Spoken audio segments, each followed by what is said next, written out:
there is a trial transcript buried inside the Louisiana State Archives, one that courthouse officials in Iberville Parish quietly reclassified as administrative waste sometime around 1901. The document runs to over 400 handwritten pages. It concerns a woman whose name does not appear in any plantation ledger, any church registry, or any county census between the years 1845 and 1869. Not a single record acknowledges her existence during those 24 years. And yet, when the trial finally began in the autumn of 1869, 23 people, freedmen, former overseers, a parish judge, and 2 members of one of Louisiana's most respected Creole families, all testified under oath about the same woman.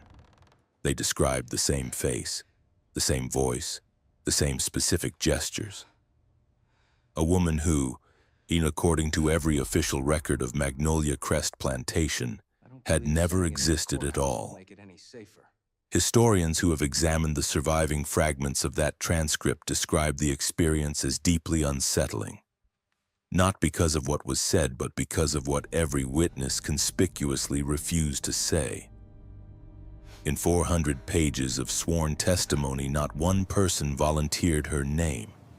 They said she and her and the woman and her that we don't say. When the presiding judge finally demanded that a witness speak her name aloud, the man, a freedman named Amos Picard, who had worked the cane fields for 30 years, looked down at his hands for a long moment before saying quietly, "I don't believe saying it in a courthouse will make it any safer, Judge. I truly don't." The trial concluded without a formal verdict. 4 of its witnesses died within 2 years of testifying. The woman at the center of it all was never found. Before we continue with the story of Magnolia Crest and the woman whose name nobody would speak, if you've never been to this channel before, welcome. Here at Liturgy of Fear, we go deep into the forgotten corners of American history, the stories that got buried, reclassified, or simply never told. If this is your kind of content, subscribe and hit that notification bell so you never miss one. And drop a comment right now telling us where you're listening from, what state, what city. We love knowing who's gathered around this particular fire. Now, let's go back to Louisiana. It was the kind of autumn that only exists in the lower parishes of Louisiana. The air still thick and warm well into October, on the cane fields tasseling out golden along the river road. The Mississippi sluggish and pewter-colored under skies that couldn't decide between rain and haze. The year was 1869, and the world that had organized Magnolia Crest Plantation for the previous 4 decades was already gone, replaced by something unfamiliar and unsteady. But to understand what happened in that Iberville Parish courtroom, you have to go back much further than 1869. You have to go back to a particular Wednesday morning in March of 1845, when a woman arrived at Magnolia Crest for the first time, and the silence around her began. Magnolia Crest sat 11 miles south of Plaquemine, on the west bank of the Mississippi, and it had been in the Fontenot family since 1802. By 1845, it was one of the larger sugarcane operations in Iberville Parish.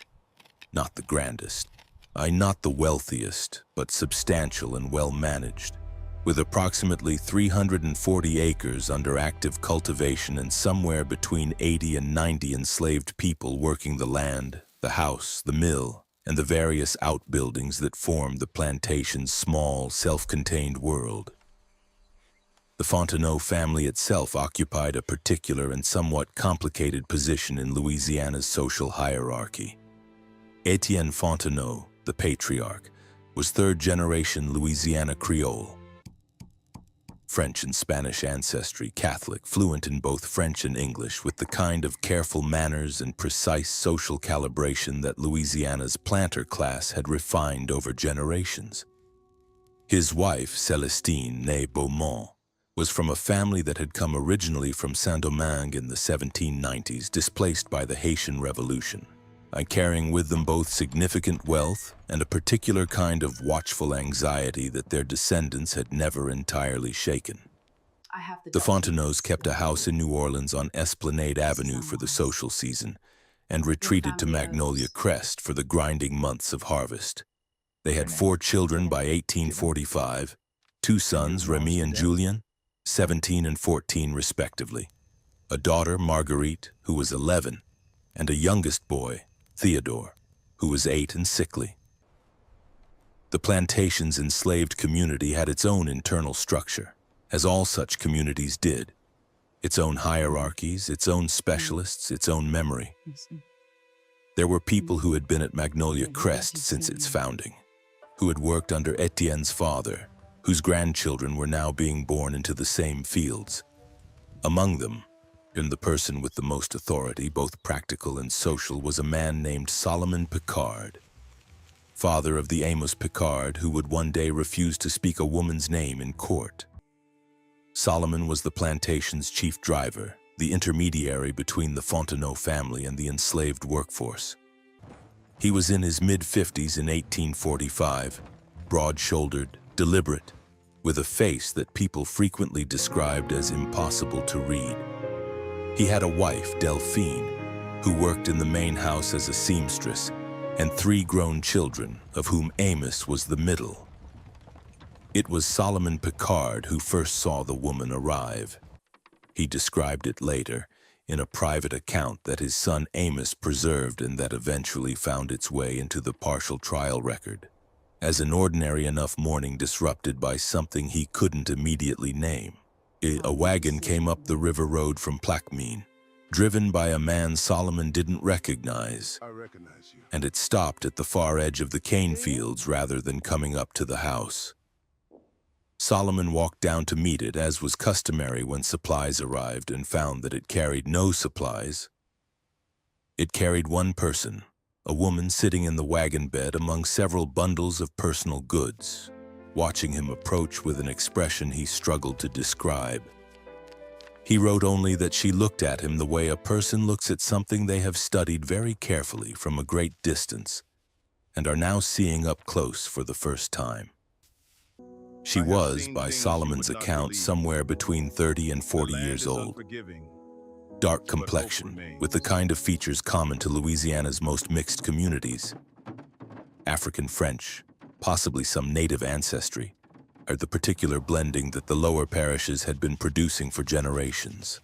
I saw what you did. She was dressed carefully, neatly, in clothes that were good quality without being fine.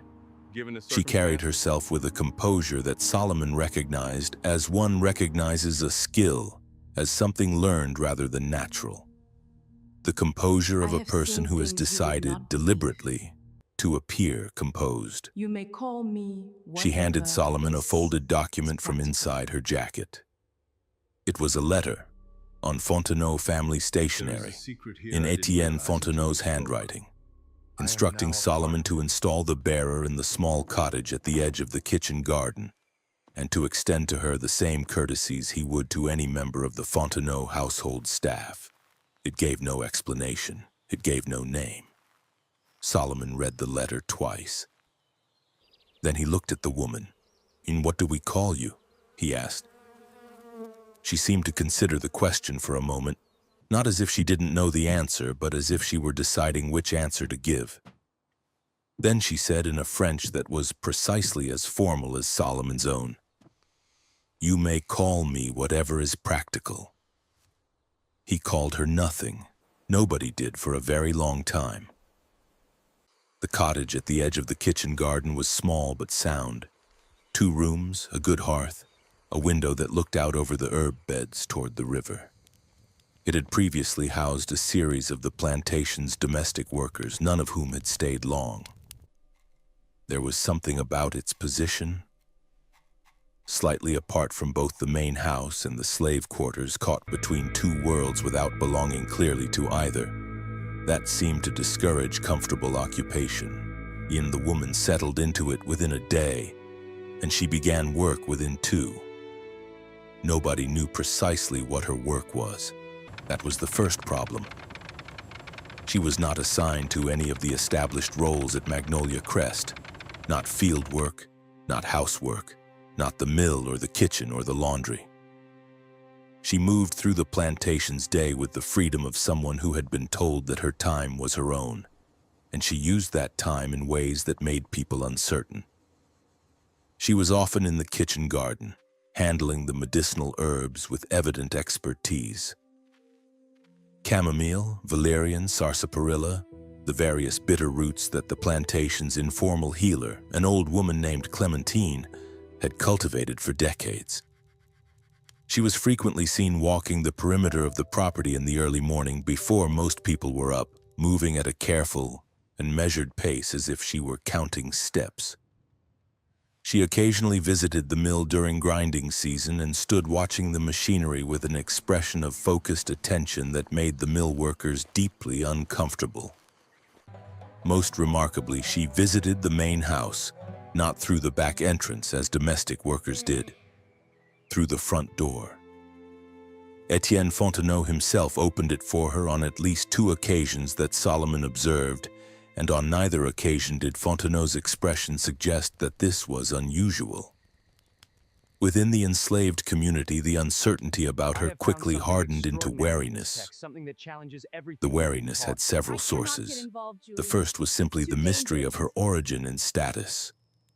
She was not enslaved, that much was clear from her letter and her movements, but she was not free in the formal sense that white Louisianans recognized, and she was not Creole free-colored in the way that the parish's established community of free people of color was organized. She occupied a category that had no comfortable name. The second source of wariness was more specific. Old Clementine, who had been the community's healer for 30 years and who commanded enormous respect, refused to speak to the woman at all after their first meeting. When asked why, Clementine said only that the woman knew things she shouldn't know, and that knowing things you shouldn't know meant you had gotten them from somewhere, and Clementine didn't want to think too hard about where. The third source of wariness was Theodore, Etienne Fontenot's youngest boy, 8 years old and chronically ill. It had been failing for most of his short life. The parish doctor visited regularly and prescribed the standard remedies of the era: calomel, bloodletting, various tonics, with results that ranged from minimal to actively harmful. By the spring of 1845, Célestine Fontenot had essentially resigned herself to the possibility that her youngest child would not survive to adulthood. This was not an unusual grief for the era. Child mortality was a constant companion in antebellum Louisiana, where malaria, typhoid, and yellow fever moved through communities with an almost seasonal regularity. Within 3 months of the unnamed woman's arrival at Magnolia Crest, Theodore Fontenot began to improve.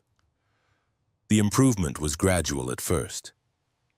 Slightly better color, slightly more appetite, in the persistent fever that had shadowed him for 2 years becoming intermittent rather than constant. By the end of the summer, it was undeniable. By the following spring, the boy who had spent most of his childhood confined to his room was running in the yard. The parish doctor, when confronted with this development, could offer no explanation and prudently declined to inquire too closely into its origins. Célestine Fontenot knew the origin. She had authorized it, had, in fact, initiated it, though the details of that arrangement would not surface until the trial 24 years later. She said nothing publicly. She simply watched her youngest child grow strong, and she paid whatever price had been agreed upon, and she kept her silence with the practiced discipline of a woman who understood that some arrangements require silence to survive. The plantation's enslaved community watched Theodore's recovery with a complicated mix of emotions. The boy's improved health was objectively good news. A sick child's death created its own particular miseries for the people who served the household. But the manner of his recovery troubled people. Clementine, consulted privately, told Solomon that the woman had been using preparations she didn't recognize, plants that didn't grow in the kitchen garden, compounds that had no name in the French or English Clementine knew. She had seen some of what the woman carried in her bundles. She would not describe it in detail. She said simply, "That woman carries knowledge from somewhere far from here. And knowledge that travels far from its home doesn't always arrive clean." Solomon wrote this down. He was one of the few people at Magnolia Crest who could read and write, a skill acquired through means he never fully explained. He kept a private record, not a diary exactly, more a series of observations, which he maintained throughout the woman's years at Magnolia Crest. It was this record, preserved by his son Amos and presented in fragments at the 1869 trial, that provided the most detailed account of what happened in those years. Most of what we know about the unnamed woman comes from Solomon's careful, cautious, consistently bewildered hand. He wrote, in the summer of 1845, "She has been here now 4 months. Nobody calls her anything. She does not seem to require a name. This I find more strange than anything else about her, stranger even than what she did for the boy. A person without a name in a place like this is either very free or very trapped. I cannot determine which she is."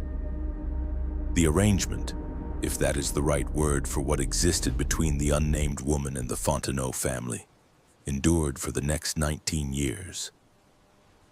Those 19 years were not static. Louisiana and the nation moved through upheavals that transformed everything. The Mexican War, the crisis over slavery's expansion, the Compromise of 1850, the brutal decade of the 1850s when the question of the Republic's survival began to feel not theoretical but immediate, and then the war itself, beginning in 1861, tearing through the South with a violence that the men who had started it had badly failed to imagine. Magnolia Crest experienced all of this, and the unnamed woman moved through all of it, and her position shifted in ways that were subtle but cumulative. In the early years, her role remained undefined. The healer who wasn't officially a healer, the advisor who had no official standing to advise, the woman in the cottage at the edge of the kitchen garden who was visited by the plantation mistress with a regularity that nobody commented on, because commenting on it would have required acknowledging it.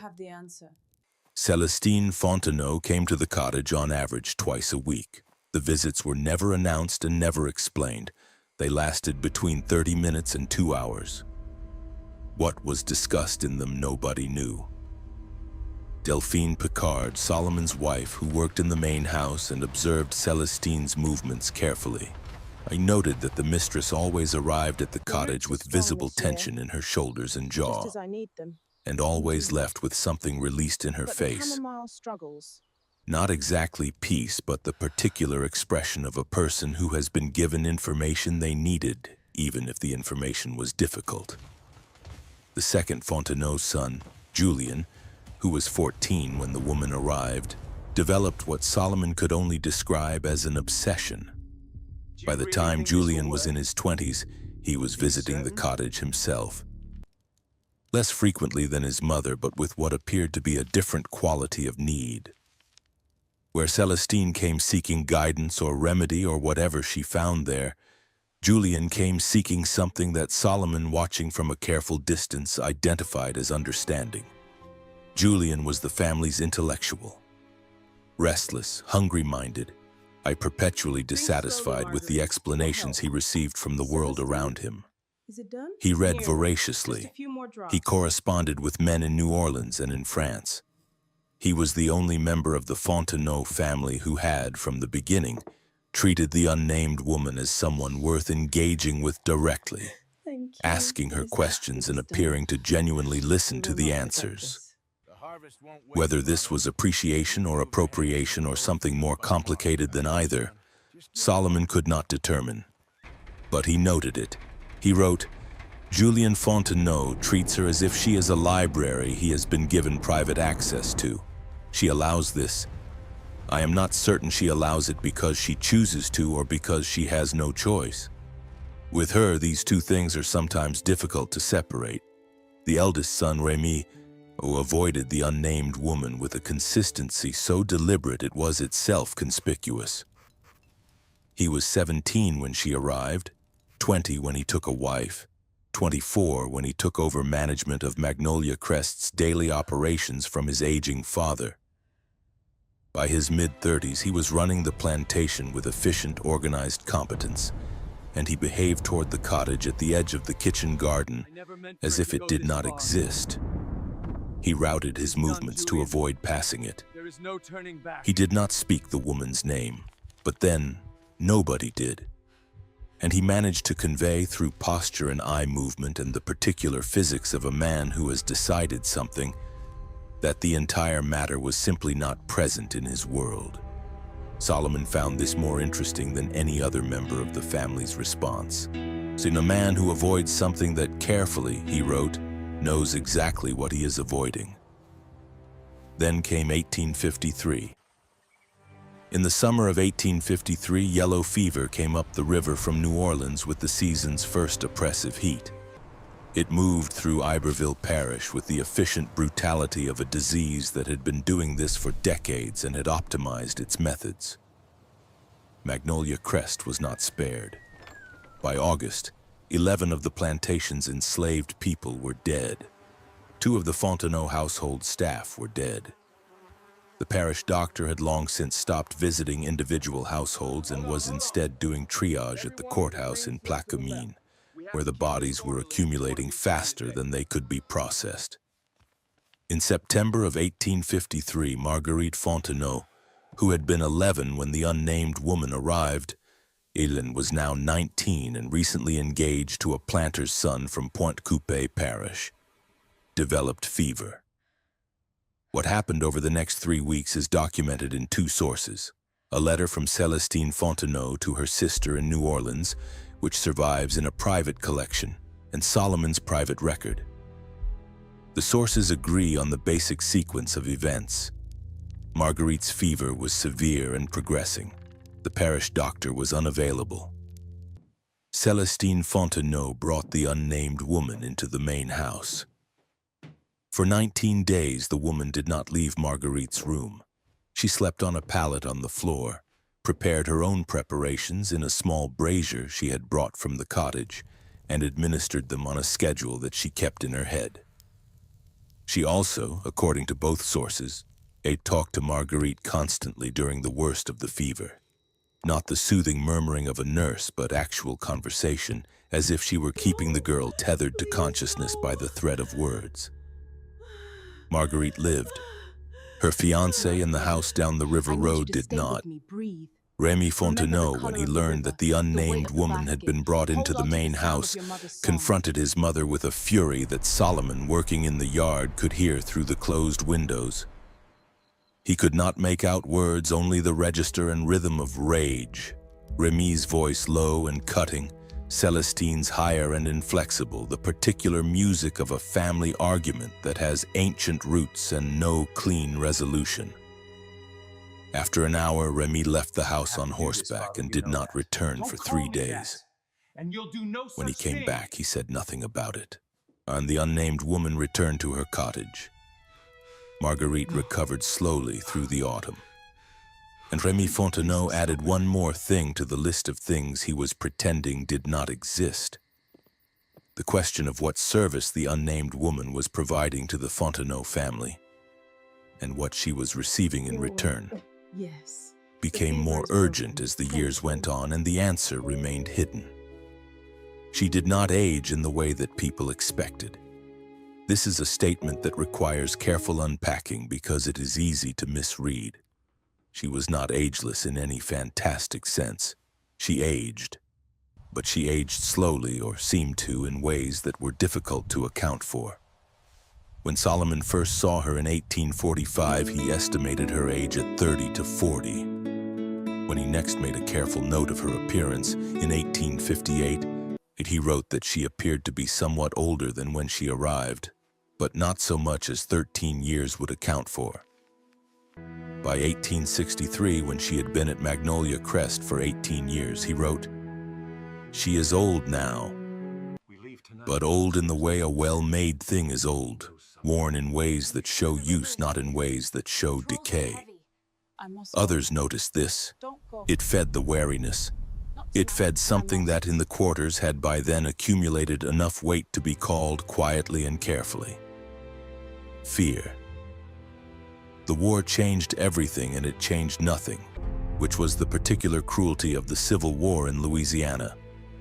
Union forces took New Orleans in April of 1862 and moved upriver through the parishes with a speed that left the planter class scrambling.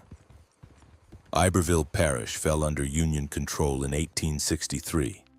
The Emancipation Proclamation, to whatever its practical limitations, transformed the legal status of Magnolia Crest's enslaved population, and over the following months, the plantation's workforce reorganized itself with a thoroughness that left the Fontenot family's management structures largely intact but fundamentally changed. Many left. She has not gone. Some stayed, negotiating for wages or sharecropping arrangements that would have been unimaginable a year before. Solomon Picard stayed. Delphine stayed. Amos, their son, now a man in his early 30s, stayed. The unnamed woman also stayed. This was noted. Her staying when she could have left, could have walked away into whatever freedom meant in 1863 Louisiana, struck people as significant. Solomon wrote, "She has not gone. I asked her why. She said, because I am not finished here. When I asked what she meant by finished, she did not answer. She has never been a woman who answers questions she finds uninteresting." The Fontenot family contracted. Etienne had died in 1860 from a stroke that the parish doctor attributed to the strain of watching the Republic come apart at its seams. Celestine remained in the main house, increasingly diminished. Remy took what remained of the family's resources and attempted to maintain Magnolia Crest as a going agricultural operation under the new order, with limited success. Julian had spent the war years in New Orleans, working in some capacity for the Confederate government, and then, after the city fell, apparently making himself useful to the Union administration in ways that his brother found unforgivable. Marguerite was in Natchitoches with her second husband. The first had died in the war's first year, and rarely wrote. It was Julian who came back first in the spring of 1865, and his return immediately complicated everything. Julian Fontenot was 41 years old in 1865, and the war had done to him what it did to men who think too much about the thing they're experiencing while they're experiencing it. It had made him certain of some things and uncertain of everything else. He came back to Magnolia Crest with a specific agenda, Solomon sensed, though the agenda revealed itself slowly. Julian spent the first weeks of his return re-establishing his relationship with the unnamed woman. He visited the cottage daily, and he brought papers and books and seemed to be asking her questions of a more structured kind than he had in their earlier conversations. Less, "I'm curious about this," and more, "I need to understand this precisely." Solomon observed these visits without being able to hear their content, but he noted Julian's emerging affect, a mixture of urgency and something harder to name. Not quite guilt, not quite desperation, the thing that sits between them. It was during this period that Solomon first began to suspect that the unnamed woman's position at Magnolia Crest was not what it appeared.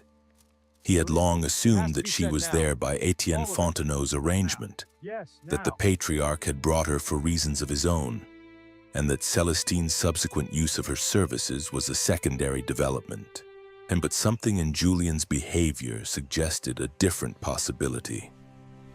The quality of Julian's engagement with the woman was not that of a man consulting a resource his family had acquired. It was something with older obligations embedded in it. Something that predated his father's letter.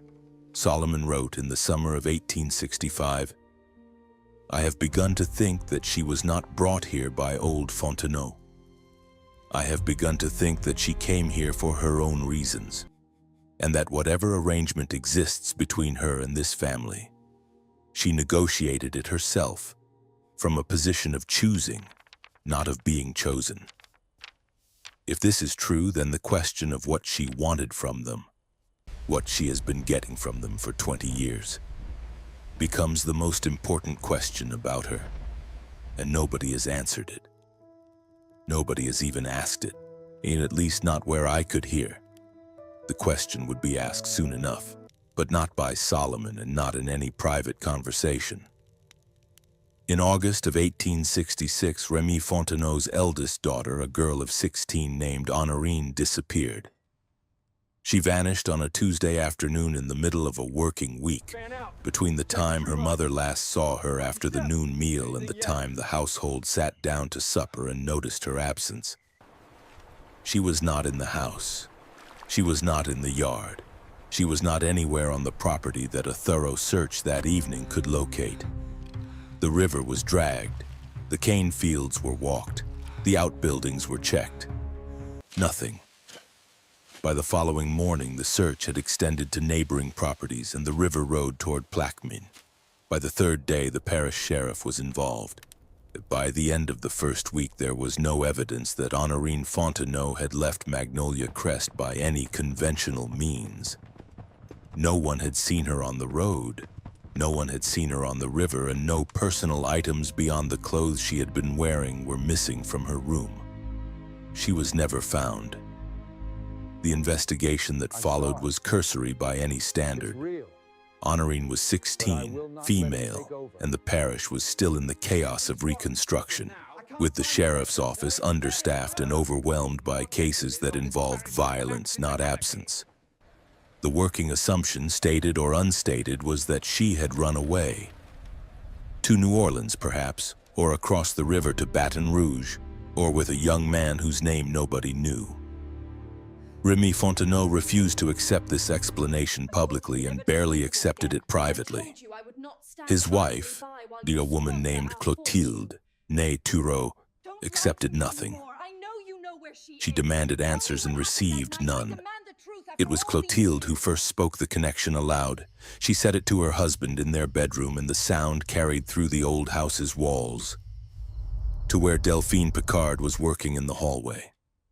Clotilde said, "That woman in the cottage, that woman your mother has always gone to. I want to know what she has given that family and what she has taken in return. And I want to know now, Remy, because our daughter is gone." Remy's response, according to Delphine's account at the 1869 trial, was a long silence followed by a single sentence. "Clotilde, some things in this house you do not ask about." And Clotilde, who was a Thureau and had not been raised to accept silence as an answer to anything, said, "Then God help us all, because I will find someone who will ask." She was 3 years ahead of her threat. The asking would come in 1869, in a courthouse in Plaquemine, with a judge and a jury and 23 witnesses and 400 pages of testimony. And at the center of all of it, unchanged, unnamed, waiting, the woman in the cottage. The 3 years between Honorine's disappearance in 1866 and the trial in 1869 were the years in which everything that had been hidden began to pressure its containers. Célestine Fontenot died in the spring of 1867 in her sleep at the age of 71. Her death was not unexpected. She had been failing steadily for 2 years. But its timing, coming less than a year after her granddaughter's disappearance, sharpened certain edges, and her death also removed the last living person at Magnolia Crest who had been present at the unnamed woman's arrival and who had known the full terms of whatever arrangement existed. We need to talk. Etienne was dead. Célestine was dead. What do you want, Remy? The arrangement's origins were now locked inside two I need people, your help. I know Julien Fontenot and the woman herself. Why should I help you now? Remy Fontenot, in the months after his mother's death, began to do something that Solomon had not previously observed him doing. He began to ask questions. Not of the woman directly. Remy still would not approach the cottage. still routed his movements around it with the same deliberate geography he had maintained for 20 And years. everything changed. But he began to ask questions of the people around him. Of Solomon, of Delphine, of the older freed people who had been at Magnolia Crest long enough to remember things. I have to know who those visitors were. He Tell me asked the truth about carefully, what happened here. I They were gone precisely before with the morning. controlled I'll tell you more affect than of a that. man who Where was did they go? terrified of My the police answers say but stay more away from us. terrified of not knowing. He asked about the early years, about what the woman had done and said, about who had visited her and when, about what Clementine had said before she died in 1859, about the particular texture of his mother's visits to the cottage. Solomon answered what he could, withheld what he felt he should, and watched Rémy Fontenot arrive over the course of several months at a conclusion that visibly horrified him. What that conclusion was, Solomon did not record directly, but he wrote in October of 1867, Rémy Fontenot now knows something he did not know before. I cannot say how much. I can say that it has made him Rémy frightened in a Fontenot way now he has knows never something. been frightened before, not during the war, not during the fever years, not when Honorine disappeared. A man who has spent 20 years refusing to look at something, when he finally looks at it, sees everything at once. I do not envy him this. The following month, Rémy Fontenot went to Plaquemine and spoke to the parish attorney. He returned without having achieved whatever he had gone to achieve. The parish attorney, a man named Voisin, was not interested in a complaint that amounted to, a woman of uncertain legal status has lived on my property for 22 years under an arrangement made by my deceased father, Without a body. may have done something to my missing daughter, and my deceased mother knew about it and never told me. Voisin reportedly pointed out that without a body, without a witness to any specific act, and without a clearer articulation of what crime was alleged to have been committed, there was nothing the legal system of Iberville Parish could usefully do. Rémy came home, and a week later the unnamed woman came to him. This was unprecedented. In 22 years she had never come to Rémy. She had always been the one approached, the one visited, the one sought. But on a November evening in 1867, while Rémy was working in the Plantation office reviewing accounts, there was a knock at the door and he opened it and she was there. I won't go. Solomon was not present for this conversation, but Rémy told him about it the following day, in a state of controlled agitation that Solomon had never before observed in a man he had known his entire adult Enough life. to stop you.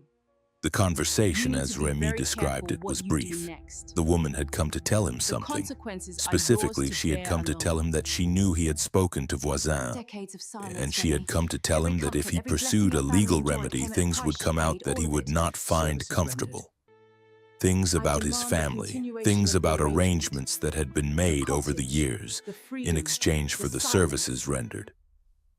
Things that he, Rémy, had benefited from without knowing he was benefiting, which she seemed to Where is feel was she? not a mitigating I had circumstance. nothing to do with what happened to Honorine. Rémy asked what she wanted. Nothing. She said, Nothing. only what she had always Believe had, me. the cottage, the freedom of Tell me where movement, she is, Remy. the I don't know what you're arrangement. talking about. Rémy said that the arrangement had included, apparently, his daughter, and he would not continue any arrangement that had included his daughter. The woman said very quietly that his daughter had not been part of any arrangement, that Honorine's disappearance was not something she had caused or could explain, in that she understood why he thought otherwise, but that he was wrong. Rémy did not believe her. This was where things stood in early 1868 when something changed, though Solomon was never entirely clear on what. The best he could reconstruct was that Julien Fontenot, who had until this point maintained his separate relationship with the woman in what appeared to be a genuine compartmentalization from his brother's situation, reached some kind of breaking point. Perhaps it was guilt. Perhaps it was the particular honesty that comes when someone has been carrying a secret so long that the weight becomes unbearable. Perhaps the woman herself asked something of him that he was unwilling to provide. Whatever the cause, in the summer of 1868, Julian went to the parish attorney's office and made a formal statement. And the content of that statement was the detonator. Julien Fontenot told the parish attorney that he knew the origin of the unnamed woman's arrangement with his family. He knew it because he had helped to arrange it 23 years earlier when he was 20 years old and convinced that he was doing something clever. He told the attorney that the arrangement had been made not by his father but by himself, in his father's name, using the family's stationery and the family's resources, and that what he had arranged was not what anyone who looked at it from the outside could have guessed. He said that the woman was owed a debt by the Fontenot family going back further than 1845, that the debt was of a kind that Louisiana law in 1845 had no mechanism for acknowledging, and that she had come to Magnolia Crest not because they had sought her, but because she had determined that Magnolia Crest was the place where the debt could be repaid, and she had approached Julian. Then a young man in New Orleans recently arrived at a relative's house for a social season, and she had made him understand what was owed and what she was prepared to do about collecting it. She had, in other words, not been brought to Magnolia Crest. She had brought herself there, and Julian had opened the door. When the parish attorney asked what the debt was, Julian was quiet for a long moment. Then he said that explaining the debt would require explaining something about his family's history in Saint-Domingue, where his mother's family, the Beaumonts, had come from, where they had come from and what they had done there, and who they had done it to, and who therefore might have very old reasons to find them and present a reckoning. The trial was set for October of 1869. The Iberville Parish Courthouse in Plaquemine was not built for spectacle. It was a modest building, brick, 2 stories, with the self-conscious dignity of a structure that knows it represents something larger than itself. In the autumn of 1869, it was crowded in ways it had not been built to accommodate. The trial drew observers from 3 parishes, several journalists from New Orleans papers, and a small contingent of Freedmen's Bureau officials who had their own reasons for interest in a case that touched on questions of personhood, debt, and accountability in post-war Louisiana. The unnamed woman was present for the trial. She sat at the front of the courtroom to the left, in the chair that had been designated for her, and she was precisely as composed as she had been on the morning Solomon Picard first saw her step down from a wagon in 1845. 24 years older by that account, her face carrying the wear of time in ways that didn't align with any calculation of how old she should be. The presiding judge was a man named Thibodeau, a Reconstructionist appointee, Northern educated with no particular sympathy for the Fontenot family and a careful, methodical approach to the case's extraordinary complexities. He had spent 3 months reviewing the available documents before the trial began. He had read Julien Fontenot's statement 4 times. He still wasn't entirely sure what he was presiding over. The prosecution, such as it was, even the legal architecture of the case having required considerable improvisation, alleged that the unnamed woman had, over the course of 24 years, obtained property and benefits from the Fontenot family through a combination of concealment, manipulation of familial dependency, and what the complaint somewhat desperately termed coercive therapeutic practice. The disappearance of Honorine Fontenot was referenced but not formally charged, for the reasons Voisin had outlined 2 years earlier. The defense, the woman had retained a Creole attorney named Duplessis from New Orleans, who was known for taking cases that others declined, argued that his client had provided legitimate services freely negotiated for compensation freely given, and that the attempt to characterize those services as criminal was an extension of the same logic that had governed Louisiana's relationship with people like his client for the previous century. The logic that certain people could not legitimately negotiate, could not legitimately be owed, could not legitimately collect. Duplessis was eloquent. Thibodeau listened to him with evident appreciation. And then the witnesses began. 23 people testified over 9 days. Freed people who had known the woman at Magnolia Crest for decades. I am telling you Former the truth. overseers who described her movements and her apparent influence. Members of the Fontenot household who spoke carefully about what they had observed in the main house during her visits. Clotilde Fontenot, Rémy's wife, testified for 3 hours about Honorine's disappearance and about the conversation she had overheard and the conclusions she had drawn from them. Rémy himself testified, briefly, reluctantly, with the expression of a man being made to swear to things he would prefer to have forgotten. And Julien Fontenot testified for 6 hours over 2 days, and what he said reshaped the entire case. Julien had inherited from his mother's side fragments of family history that the Beaumonts had brought from Saint-Domingue in the 1790s. The Beaumonts had been among the largest landowners in the north of that island, now Haiti, in the years before the Revolution. They had enslaved hundreds of people. When the Revolution came, they had fled, taking what they could carry, including the family's financial records, which documented transactions that they had every reason to want. Documented and kept private. Among the people the Beaumonts had enslaved was a woman. Julien used the word woman, though the historical figure had died decades before he was born, who had possessed what her enslavers' records described variously as unusual medical knowledge, dangerous influence over the other Negroes, and in one document from 1789, a power over the body's workings that no honest person can explain.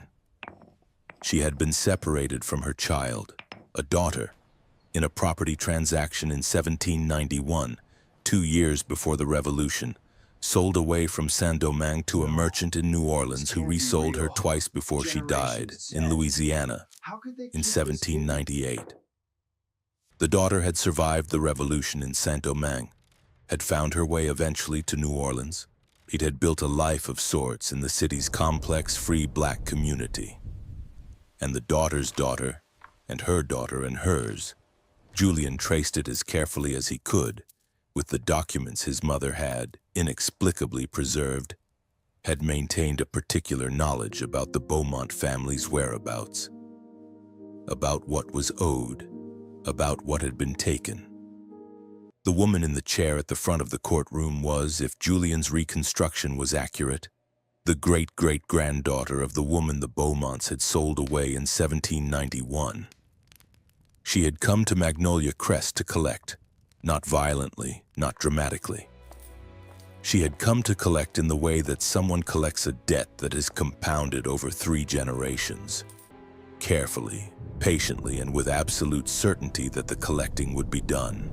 She had provided real services. The healing was real, the knowledge was real, the preparation that had kept Theodore alive and brought Marguerite through the fever was real. The guidance that Celestine Fontenot had sought twice a week for 2 decades was real. She had provided these services in exchange for what the Beaumonts had long since forfeited any right to withhold. Money, security, and the specific legal documentation, deeds, financial instruments, registered agreements, that she had been quietly accumulating, with Julien's knowing assistance, over the course of 19 years. When Julien finished testifying, the courthouse was silent for a long moment. Then the judge asked the question that had been waiting in the room since the trial began. He asked about Honorine, and Julien Fontenot's composure, which had held for 6 hours, fractured visibly. He looked at his hands. He looked at the ceiling. He looked briefly at the woman in the chair, who looked back at him with an expression that several witnesses later described in strikingly similar terms. Not cold, not cruel, but with the patient quality of someone who has long known this moment was coming and has simply been waiting for it to arrive. Julien said, "Honorine found the documents that the woman had been accumulating. The deeds, the financial instruments, the registered agreements.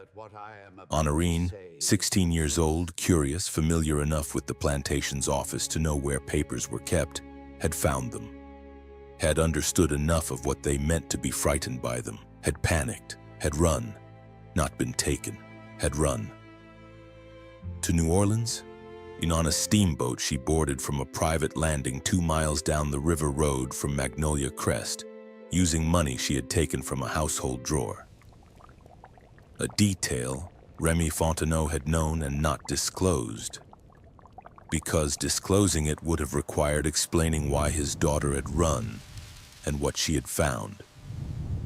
Honorine had been in New Orleans since 1866, living with some difficulty in a boarding house in the American sector.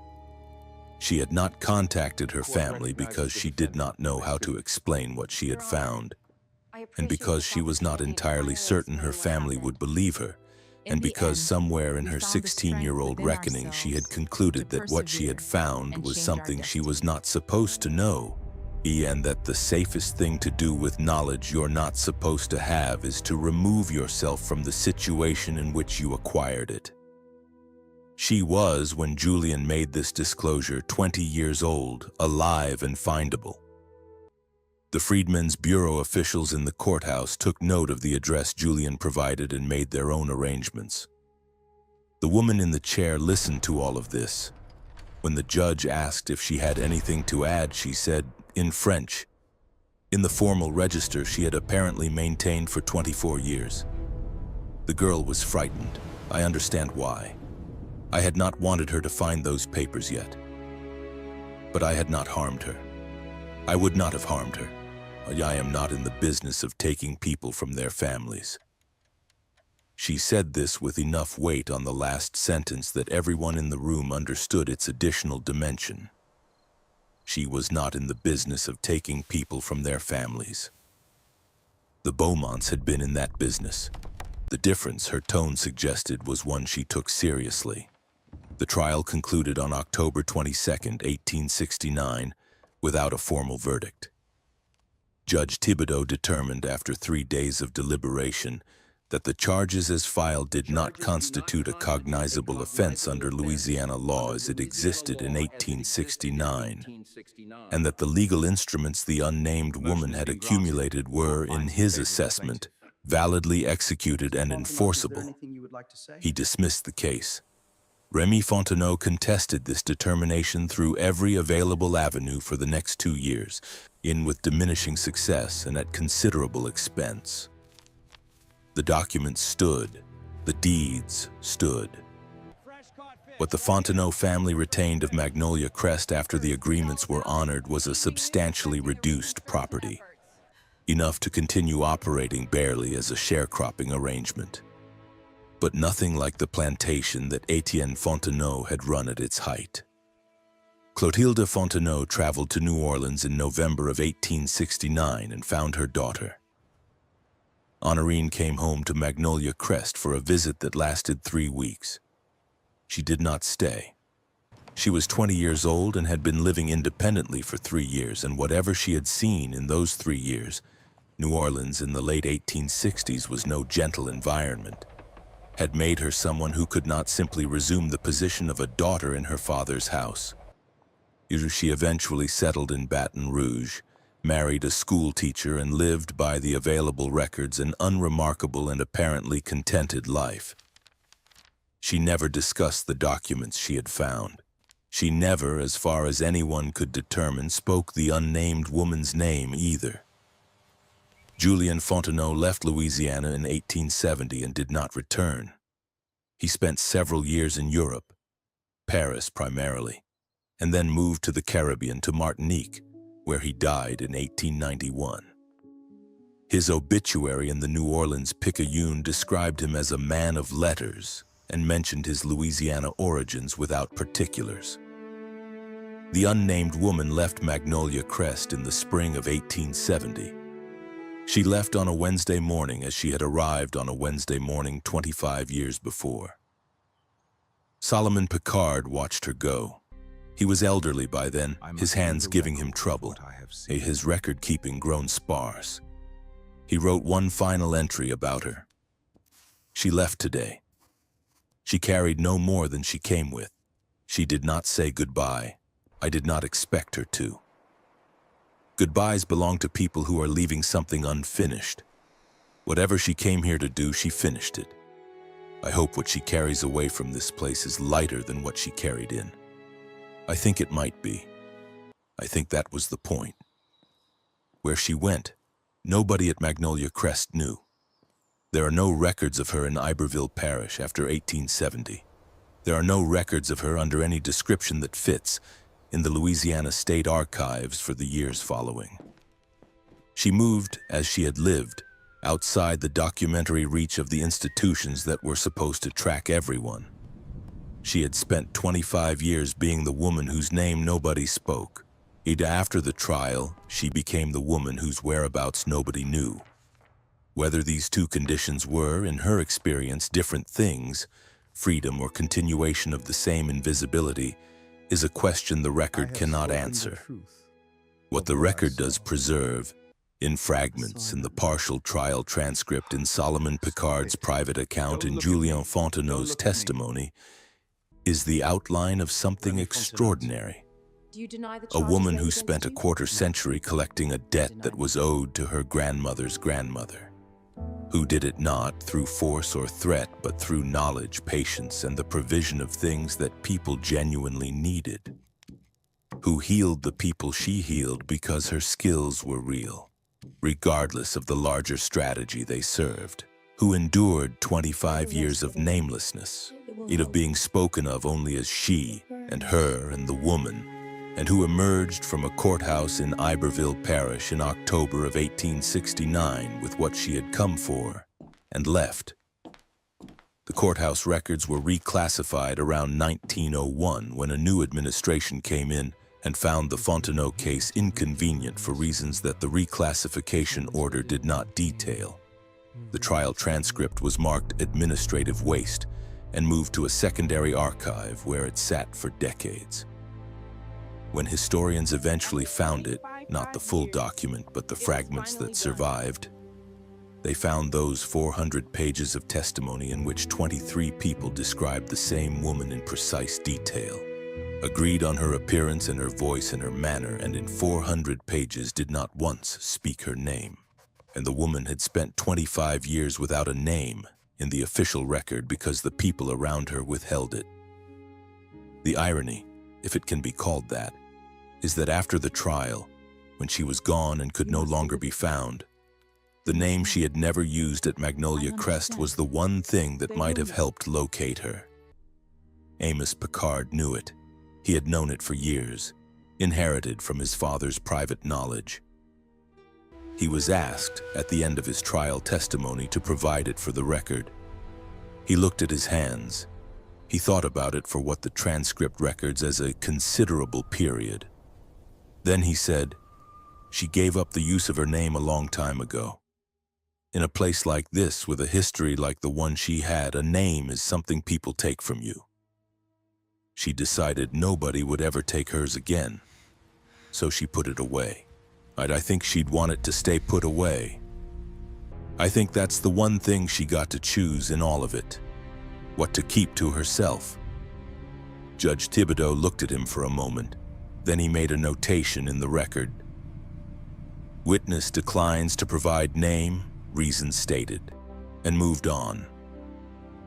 The fragments of the trial record do not include the name.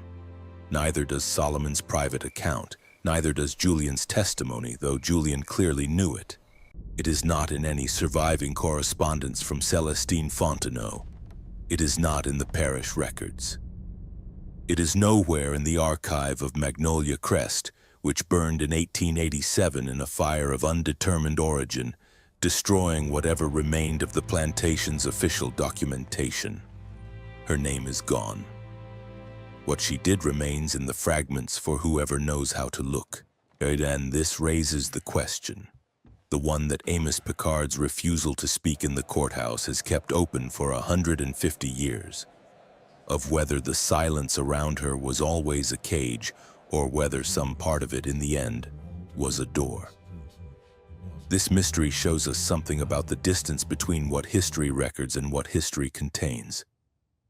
The people who moved through the official world like ghosts not because they were powerless, but because they had learned that invisibility was sometimes the only form of agency available. The unnamed woman of Magnolia Crest walked through 25 years of official silence and emerged from it with what she had come for. The silence didn't erase her. She used it. What do you think of this story? And do you believe everything was revealed? Or do you think there are layers here that the trial record, even in its fragments, couldn't hold? Leave your comment below. Tell us what you make of Amos Picard's refusal, or of Julian's decision to speak after 20 years of silence, or of the woman's own choice about her name. We read every comment. If you want more stories like this one, stories that ask you to look at history sideways to find the things that were hidden in plain sight, subscribe to Liturgy of Fear, hit the notification bell, and share this video with someone who loves the dark corners of the past. We'll see you in the next one. They say just forget. Move on like it's easy. But forgetting you feels like remembering someone I've never seen. I've been trying to erase you from the places in my mind, but the harder that I fight it, the more you're hard to leave behind. Every memory keeps slipping through the cracks I try to close, like a face I should remember, but somehow never know. Forgetting you feels impossible, like chasing something I can't hold, like trying to remember someone that I've never even known. I keep reaching through the silence for a past I can't undo, 'cause letting go of what we had feels like losing something true. Every moment turns to fragments, every thought just fades to blue, like I'm searching for a feeling that still only leads to you. Forgetting you feels impossible, like chasing something I can't hold, like trying to remember someone that I've never even known. I keep reaching through the silence for a past I can't undo, 'cause letting go of what we had feels like losing something true.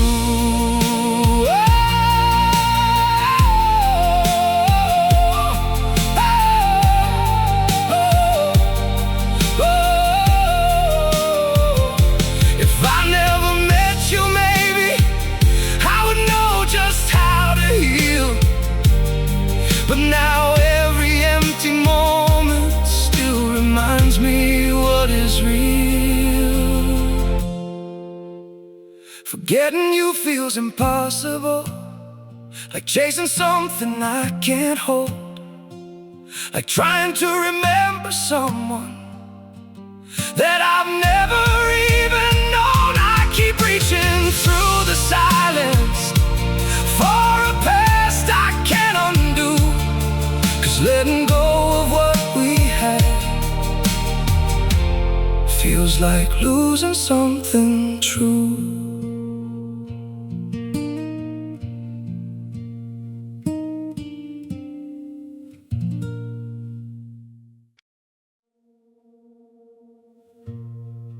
Don't pity me. My heart doesn't need your mercy. I can still stand on my own.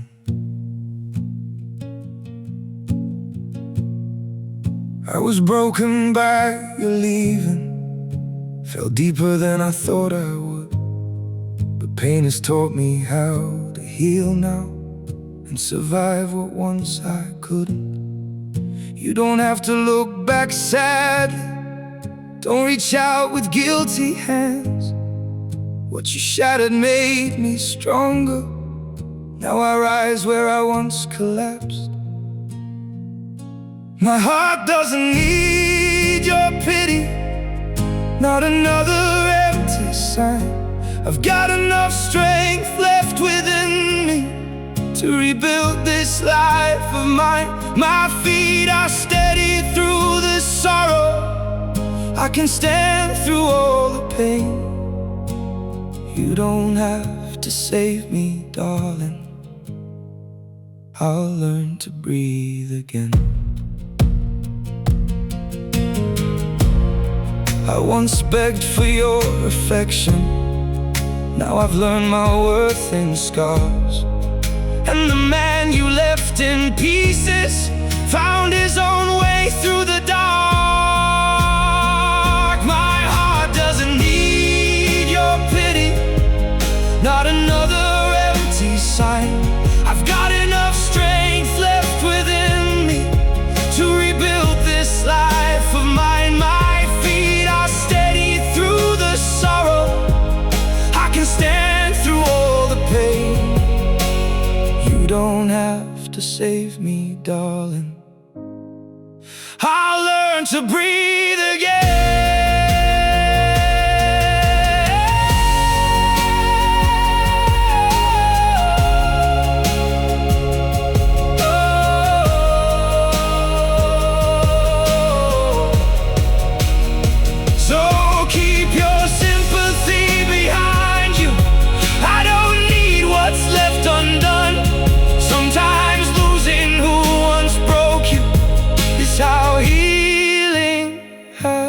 Begun. My heart doesn't need your pity, not another empty sign. I've got enough strength left within me to rebuild this life of mine. My feet are steady through the sorrow. I can stand through all the pain. You don't have to save me, darling. I'll rise alone again.